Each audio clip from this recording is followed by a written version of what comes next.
আজ একটা গল্প বলবো, ট্রেন যাত্রার গল্প। এমনিতে বাঙালির রেলগাড়ির প্রতি আবেগ সেই আদিকাল থেকে।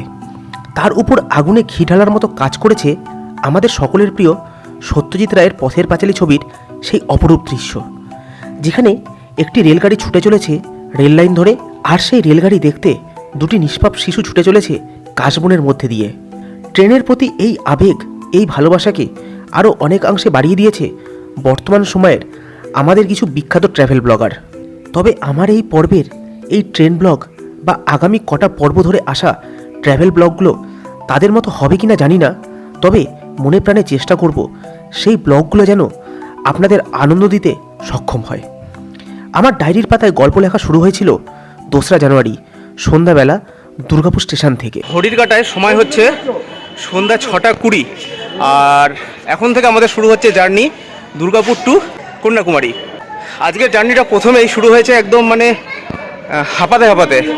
অ্যাকচুয়ালি বাড়ি থেকে যখন বেরিয়েছি অর্ধেক রাস্তায় এসেই আমার গাড়ি গেছে পুরোপুরি, চার্জ শেষ হয়ে গেছে গাড়িতে। তো অগত্যা একটা দাদাকে পেলাম, ভাগ্য ভালো, তন্দাকে, ওর সঙ্গে তাড়াতাড়ি করে আসলাম। আর এসে পৌঁছে দেখছি যে গাড়ি অলরেডি অ্যানাউন্স করে দিয়েছে। এখান থেকে আমরা হাওড়া অবধি যাব 22388 ধানবাদ হাওড়া ব্ল্যাক ডায়মন্ড এক্সপ্রেসে, আর ওইখান থেকে রয়েছে আমাদের চেন্নাই মেল। সঙ্গে থাকুন, আশা করছি ব্লগটা ভালো লাগবে। ট্রেনে উঠে নিশ্চিন্ত হয়ে নিজের সংরক্ষিত সিটটিতে গা এলিয়ে দিয়ে দেখতে থাকলাম শীতের রাত্রে চাদরে মোড়া তিলোত্তমার রূপ। ট্রেন যখন হাওড়া পৌঁছালো তখন ঘড়ির কাঁটা প্রায় 9:30 ঘর ছুঁয়েছে। ঘড়ির কাঁটায় সময় হচ্ছে রাত 9:30, আর এই মুহূর্তে আমরা এসে পৌঁছালাম হাওড়া স্টেশনে। এর পরবর্তী আমাদের ট্রেন আছে 12839 হাওড়া চেন্নাই মেল, যেটা রয়েছে রাত 11:55-তে। তো আমরা এই মুহূর্তে হাওড়ার যেটা ইস্টার্ন জোন সেই দিকটাতে এসে পৌঁছেছি। এইখান থেকে আমরা যাব সাউথ ইস্টার্ন জোনের দিকে, আর সাউথ ইস্টার্ন জোনেই আমাদের ট্রেন আসবে।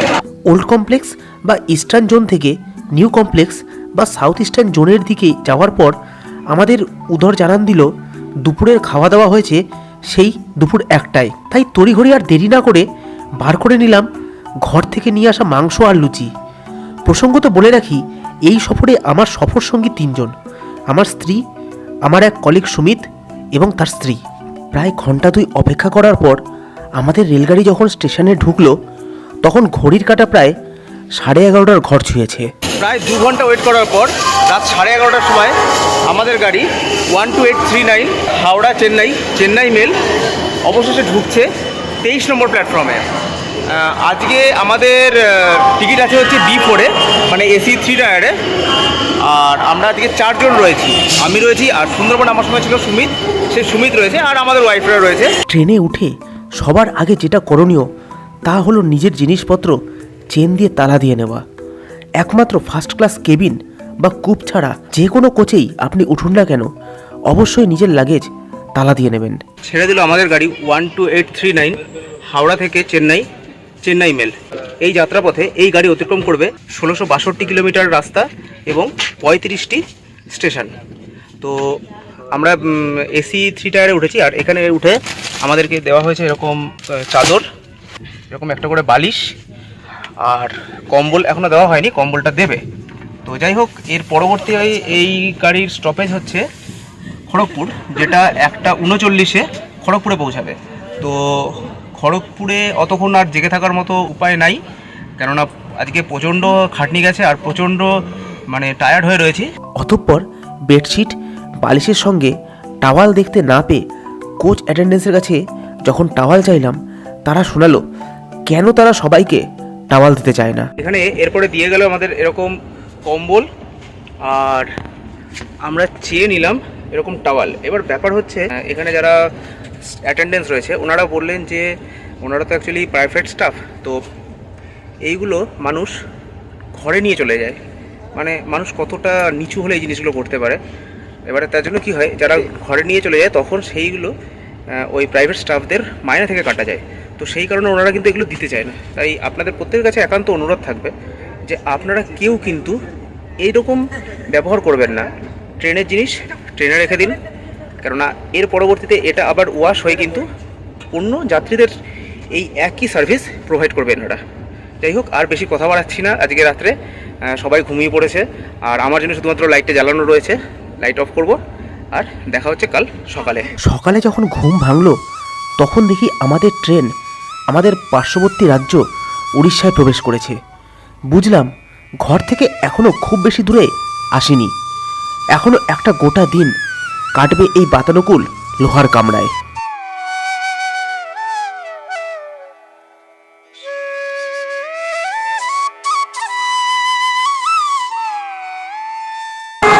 প্রায় 527 কিলোমিটার পথ অতিক্রম করে আমাদের ট্রেন এসে পৌঁছালো বালুগাঁও জংশন 45 মিনিট লেটে।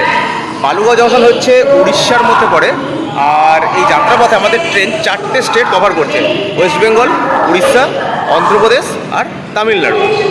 আর বলে দিই, বালুগাঁও জংশন হচ্ছে ইস্ট কোস্ট রেলওয়ে আন্ডারে পড়ছে। বালুগাঁও স্টেশন থেকে ট্রেন ছাড়ার পর নিজের অজান্তেই আশেপাশে কী আছে দেখার জন্য মুঠোফোনে গুগল ম্যাপটা খুললাম, আর খুলেই দেখি এর পরেই রয়েছে Chilka view point. Balugaon station পেরোনোর পরেই আপনারা ট্রেনের বাঁ দিকে চিল্কার ভিউ পয়েন্টটা কিন্তু দেখতে পাবেন।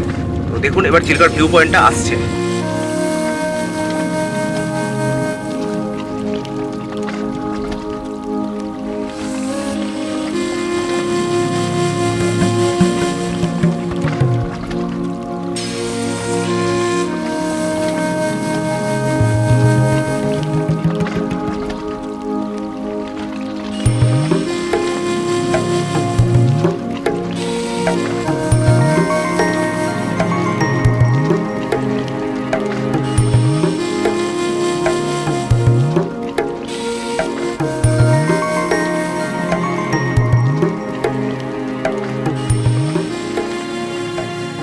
প্রায় 57 মিনিট লেটে আমাদের ট্রেন এসে পৌঁছালো ছত্রপুর স্টেশনে। বলে রাখি, ছত্রপুর স্টেশন হচ্ছে উড়িষ্যার একটা বড় শহর আর স্মার্ট গ্রিড সিটি নামেও পরিচিত। আর ছত্রপুরই হচ্ছে সেই জায়গা যেখানে অশোক যে কলিঙ্গ জয় করেছিল, সেই কলিঙ্গর একটা অংশ। আর গোপালপুর কিন্তু এই ছত্রপুর থেকেই যাওয়া যায়। আর আমাদের পরবর্তী স্টেশন হচ্ছে বেরহামপুর, যেটা কিন্তু উড়িষ্যার শেষ স্টেশন। তারপরেই আমরা ঢুকে যাব হচ্ছে অন্ধ্রপ্রদেশে। সত্যি বলতে এত লম্বা ট্রেন জার্নি আমি এর আগে কখনো করিনি, তবে এই ধরনের ট্রেন জার্নি করার ইচ্ছা ছিল সেই ছোটবেলা থেকেই। তাই ছোটবেলার স্মৃতিচারণ করতে করতেই পৌঁছে গেলাম উড়িষ্যার শেষ স্টেশনে। প্রায় 1 ঘন্টা 2 মিনিট লেটে 602 কিলোমিটার রাস্তা অতিক্রম করে আমাদের ট্রেন এসে পৌঁছালো উড়িষ্যার বেরহামপুর স্টেশনে। আর এটাই হচ্ছে উড়িষ্যার শেষ স্টেশন। এর পরবর্তী আমাদের ট্রেন যেখানে থামবে সেটা পড়ে যাবে হচ্ছে অন্ধ্রপ্রদেশ। সকালের আমরা ব্রেকফাস্ট করছি, সুমিতের বাড়ি থেকে নিয়ে এসেছিলো পরোটা আর তরকারি। অ্যাকচুয়ালি ট্রেনে এরপরে আমরা যে কদিন বাইরে থাকবো সে কদিন তো বাইরের খাবার খেতেই হবে। তো যতদিন ঘরের খাবার খাওয়া যায় ততদিনই মানে শান্তি। তো সেই হিসাবে সুমিতের বাড়ি থেকে নিয়ে এসেছিলো পরোটা আর তরকারি, সেই দিয়েই আজকে আমরা ব্রেকফাস্ট করবো। আর এটাই আমাদের আর কি বাড়ির খাবার শেষ হবে। এরপরে আমরা যা যা খাবার খাবো সেগুলো হয় ট্রেনের প্যান্ট্রি কার্ড থেকে অর্ডার দিতে হবে, আর নয়তো অনবোর্ড ক্যাটারিং হয় আর কি, সেরকমভাবে অর্ডার দিতে হবে। আর বলে দিই, চেন্নাই মেলে কিন্তু প্যান্ট্রি কার্ড রয়েছে। তো সেই হিসাবে আপনারা কিন্তু আরামসে ট্রেনে উঠে আপনারা খাবার অর্ডার দিতে পারবেন, কোনো খাবারের কোনো প্রবলেম হবে না। কেননা এত দুটা রাস্তা আমরা আসলাম, তো কন্টিনিউ দেখছি কিছু না কিছু খাবার দাবার, চা, কফি, বিরিয়ানি, কিছু খাবার দাবার কিন্তু কন্টিনিউই আসছে। ব্রেকফাস্ট করতে করতেই আমাদের ট্রেন উড়িষ্যা ছেড়ে প্রবেশ করলো পরবর্তী রাজ্য অন্ধ্রপ্রদেশে। আমরা এই মুহূর্তে বের করছি উড়িষ্যার শেষ স্টপেজ গোলামথা।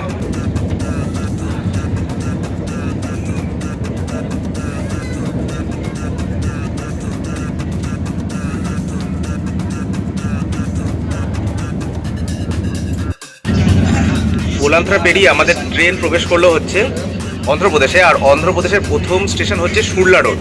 তবে সুরলা রোডে গাড়ি দাঁড়াবে না, গাড়ি দাঁড়াবে হচ্ছে ইচ্ছাপুরম স্টেশনে।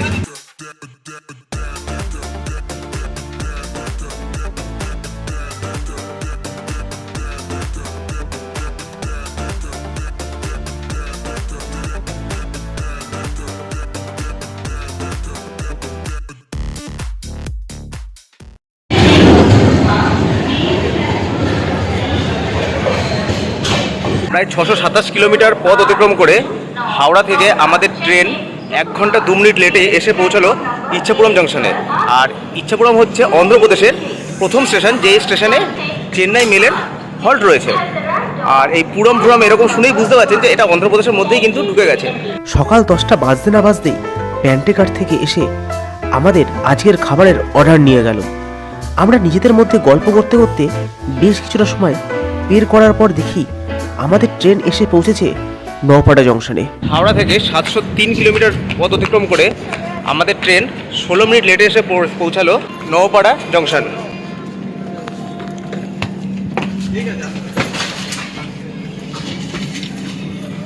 ট্রেন ছেড়ে দিল হট করে।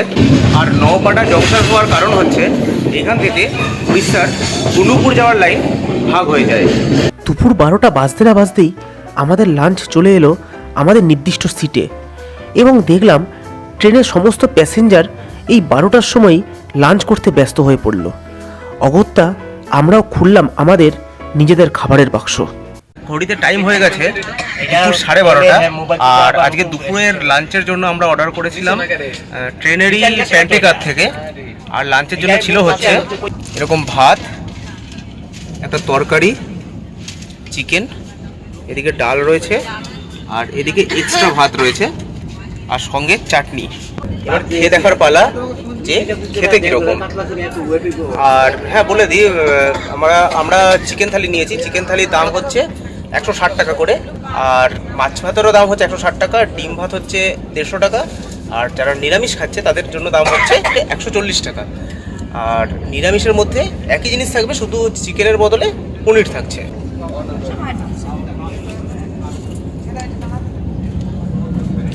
মোটামুটি, তবে ওই যে যেহেতু সাউথের দিকে ঢুকে গেছি আমরা, সেই কারি পাতার একটা ফ্লেভার তো রয়েছেই। আমাদের বাঙালিদের যেগুলো ঠিকমতো ভালো লাগবে না, এই কারি পাতার একটা ফ্লেভার রয়েছে। আর মিক্সড যে ভেজটা দিয়েছে না, ওটাতে বরবটি তারপরে ফুলকপি এগুলো দিয়ে মিক্সড ভেজটা ভালো, খারাপ না, কিন্তু সেই একই কারি পাতার একটা ফ্লেভার কিন্তু রয়েছে। তবে ট্রেনে যেরকম মানে হয় সেরকম নয়, বেশ সুন্দর খেতে। আমাদের সাধারণত একটা ধারণা রয়েছে যে ট্রেনে খাবার মানে হচ্ছে খারাপ, কিন্তু তা কিন্তু না, ট্রেনে খাবারটা কিন্তু বেশ ভালো। শুধু যদি কারি পাতাটা না দিত তাহলে একদম পুরো আমাদের মতনই হতো। চিকেনটাও ভালো, খারাপ না। আর চিকেনের পিসগুলো দেখি, এরকম একটা পিস রয়েছে চিকেনের, স্ট্যান্ডার্ড 2 পিস চিকেন রয়েছে। খেতে মানে পেট ভরানোর জন্য, আর দাম হিসাবে ওকে। আর এরকম খেতে খেতে এরকম এত বড় একটা জানলা পাশে, যেরকম এসি 3 টায়ারে হয়ে থাকে আর কি, তো এরকম বড় জানলা পাশে বসে খাচ্ছি, আর পাশেই এরকম পাহাড়।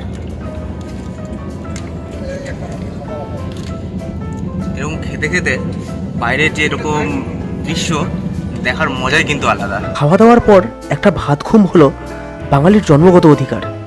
আর সেই ভাত ঘুম দিয়ে যখন উঠলাম তখন আমাদের ট্রেন পৌঁছেছে বিশাখাপত্তনম জংশনে। এখানে এই ট্রেনের স্টপেজ 20 মিনিটের, কারণ এখানেই ট্রেন তার ইঞ্জিন পরিবর্তন করবে। অবশেষে 181 কিলোমিটার পথ অতিক্রম করে মাত্র 16 মিনিট লেটে আমাদের ট্রেন এসে পৌঁছালো বিশাখাপত্তনম জংশনে। এবারে এইখানে ট্রেনের হল্ট হচ্ছে 20 মিনিট। এতক্ষণ এই সাইডে আমাদের লোকো ছিল, এবার লোকো ট্রান্সফার হয়ে এই সাইডে লাগবে, আর ট্রেন এই দিকে যাবে।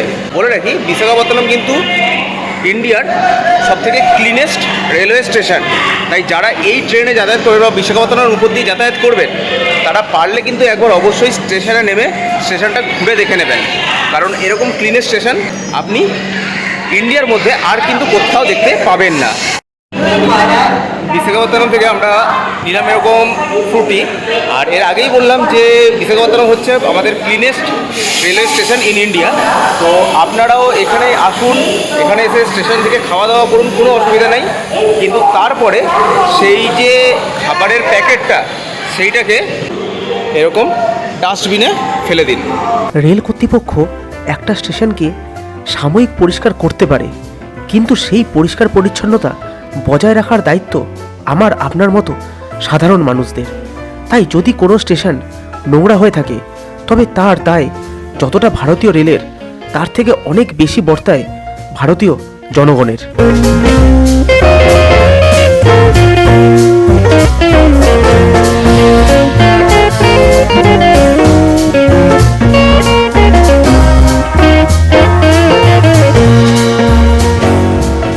1031 কিলোমিটার পথ চলে আমরা এই মুহূর্তে এসে পৌঁছালাম সমলকোট জংশন 17 মিনিট লেটে। এবারে এইটা জংশন হওয়ার কারণ হচ্ছে এইখান থেকে কাকিনাড়া একটা জায়গা রয়েছে, সেই স্টেশন যাওয়ার রাস্তা ভাগ হয়ে যায়। এবার কাকিনাড়া মানে কিন্তু আমাদের কলকাতার কাকিনাড়া নয়, এটা অন্ধ্রপ্রদেশের কাকিনাড়া কোনো একটা স্টেশন। আর ব্যাপার কি হচ্ছে, ভিতরে পুরো এসি, যার জন্য ভিতরে পুরো ঠান্ডা রয়েছে, আর বাইরেটা পুরো গরম, যার জন্য ভিতরে থাকলে জ্যাকেট পরে থাকতে হচ্ছে, আবার বাইরে বেরোলে জ্যাকেট পরলে তখন গরম লাগছে। যাই হোক, এইখানে এর স্টপেজ মাত্র 1 মিনিট, এমনিতে ট্রেন লেটে চলছে, এক্ষুনি ট্রেন ছেড়ে দেবে। তো আর এর পরবর্তী যে স্টেশন আসবে সেই সময় সন্ধ্যা হয়ে যাবে, তাই কতটা কি দেখাবো জানি না বা বলতেও পারছি না, যেটুকু হবে সেটুকু আপনাদের সঙ্গে শেয়ার করতে হবে। আমাদের ট্রেনের পরবর্তী স্টেশন ছিল রাজামন্দ্রি স্টেশন, তবে সেই স্টেশনে ছিল প্রচণ্ড ভিড়। আর এই ট্রেন ব্লগে আমি একদম নতুন হওয়ায় সেই ভিড় ঠেলে প্ল্যাটফর্মে যাওয়ার সাহস আমি আর দেখাইনি। 1081 কিলোমিটার পথ অতিক্রম করে 18 মিনিট লেটে আমরা ঢুকলাম হচ্ছে রাজামন্দ্রি স্টেশনে। আর রাজামন্দ্রি কিন্তু টোবাকো রিসার্চ ইনস্টিটিউটের জন্য বিখ্যাত। এই রাজামন্দ্রি স্টেশন পেরিয়ে যাওয়ার পরেই পড়বে হচ্ছে গোদাবরী ব্রিজ।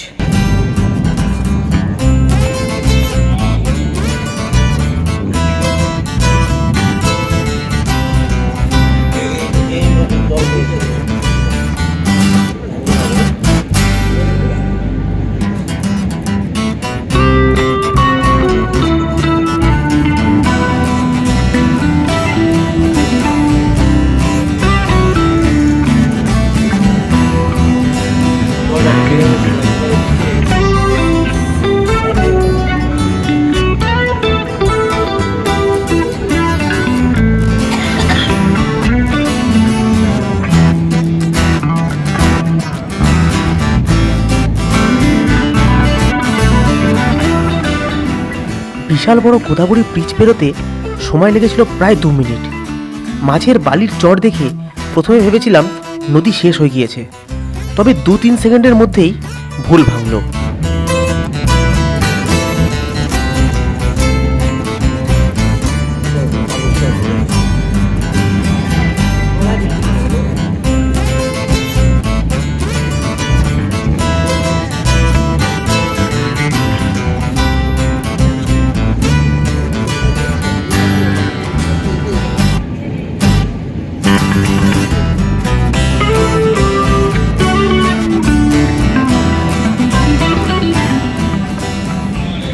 সন্ধ্যা হয়ে গেছে, আর এখানে এরকম কফি বিক্রি হচ্ছে, এরকম বড় বড় কাপে কফি বিক্রি হচ্ছে, তবে দামটাও বড়, 25 টাকা করে।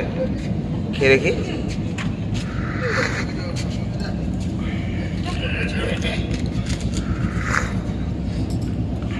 কফি প্লেন কফির মতনই, কোনো মানে আহামরি কিছু না, কিন্তু কফি অনেকটা মানে দেওয়া হয়েছে, যার জন্যই টাকাটা একটু বেশি নিচ্ছে। আর রাত্রে আমরা অর্ডার করলাম হচ্ছে সেই চিকেন থালি, যেটা দুপুরে অর্ডার করেছিলাম, তবে এখন এক্সট্রা রাইসের বদলে 2টো রুটি থাকবে। আর এখন এই মুহূর্তে এমন কন্ডিশন, মানে বাইরে দেখানোর কিছু নাই, পুরোপুরি অন্ধকার বাইরেটা। তবে বিজয়ওয়াড়াতে একবার নামার ইচ্ছা আছে, দেখা যাক বিজয়ওয়াড়াতে কি কন্ডিশন থাকে। যখন আমাদের ট্রেন বিজয়ওয়াড়া পৌঁছালো তখন ঘড়ির কাঁটা জানান দিচ্ছে যে সময়ে রাত 8টার ঘর পেরিয়েছে। আর ট্রেনের সকল যাত্রী রাত্রে ডিনার করে নিজেদের বিছানা করতেই ব্যস্ত, কারণ কাল ভোর 3:15-তে ট্রেন ঢুকে যাবে চেন্নাই সেন্ট্রাল স্টেশনে। ঘড়ির কাঁটায় সময় হচ্ছে সন্ধ্যা 8:26, আর এই মুহূর্তে আমাদের ট্রেন এসে পৌঁছালো বিজয়ওয়াড়া জংশনে। বিজয়ওয়াড়া জংশনে আমাদের ট্রেন 17 মিনিট লেট রয়েছে, আর এই যাত্রাপথে ট্রেন অতিক্রম করেছে 1231 কিলোমিটার। আর বিজয়ওয়াড়া জংশন হওয়ার কারণ হচ্ছে বিজয়ওয়াড়া থেকে একটা লাইন চলে যাচ্ছে হাওড়ার দিকে, যেটাতে আমরা আসছি, একটা যাচ্ছে দিল্লির দিকে, আর একটা যাচ্ছে নিদাদাভালু লুপ লাইনের দিকে। এই 3টে লাইন এখান থেকে যাচ্ছে, যার জন্য বিজয়ওয়াড়া হচ্ছে জংশন। আমাদের খাবারও দিয়ে গেছে, আর ভিডিও করাও সম্ভব নয়, কেননা এবারে খাওয়া দাওয়া করে সবাই শুয়ে পড়বে, কালকে ভোর 3টের সময় ট্রেন চেন্নাই ঢুকে যাবে। তো আর বেশি না, এরপরে চেন্নাই গিয়েই একেবারে আপনাদের সঙ্গে কথা হচ্ছে। তবে সমস্ত লেট মেকআপ করে আমাদের গাড়ি স্টেশনে ঢুকলো 3:07, অর্থাৎ নির্ধারিত সময় থেকে প্রায় 7 মিনিট বিফোর টাইমে। সময় 3:07, আর আমরা কলকাতা থেকে 1632 কিলোমিটার ট্রাভেল করে এই মুহূর্তে এসে পৌঁছালাম চেন্নাই সেন্ট্রাল 7 মিনিট আগে। আর এইবারে আমরা এখান থেকে যাব চেন্নাইয়ের ক্লোক রুমে গিয়ে ইচ্ছা আছে, ক্লোক রুমে গিয়ে আমাদের লাগেজগুলো সব রাখবো, রেখে তারপরে যাব হচ্ছে মেরিনা বিচে, আর তার ভিডিও আসবে এর পরের পর্বে। আজকের পর্বে এইটুকুই। তো আজকের এই ভিডিওটা কেমন লাগলো জানাবেন। আর হ্যাঁ, ট্রেন ব্লগ আমার এই প্রথম, তার জন্য কিছু হয়তো ভুল ত্রুটি হয়েছে, সব তথ্য হয়তো দিতে পারিনি, তার জন্য ক্ষমাপ্রার্থী। আর যদি ভালো লাগে তাহলে কিন্তু অবশ্যই একটা লাইক করে রাখবেন ভিডিওটাকে, আর চ্যানেলটাকে সাবস্ক্রাইব করে আমাদের পাশে থাকবেন। আজকে এখানে শেষ করছি, দেখা হচ্ছে আগামী পর্বে চেন্নাইয়ের মেরিনা বিচে। তবে শুধু মেরিনা বিচ না, তার সঙ্গে চেন্নাই স্টেশনে কোথায় আপনারা আপনাদের সকালের প্রাথমিক কাজ স্বল্প খরচে সারতে পারবেন, ক্লোকরুমের কী সুবিধা, চেন্নাই সেন্ট্রাল থেকে কিভাবে চেন্নাই এগমোর স্টেশন যাবেন এবং Rameswaram central government employ holiday home কেমন, তার একটা ধারণা নিয়ে আসবো আপনাদের সামনে আগামী পর্বে।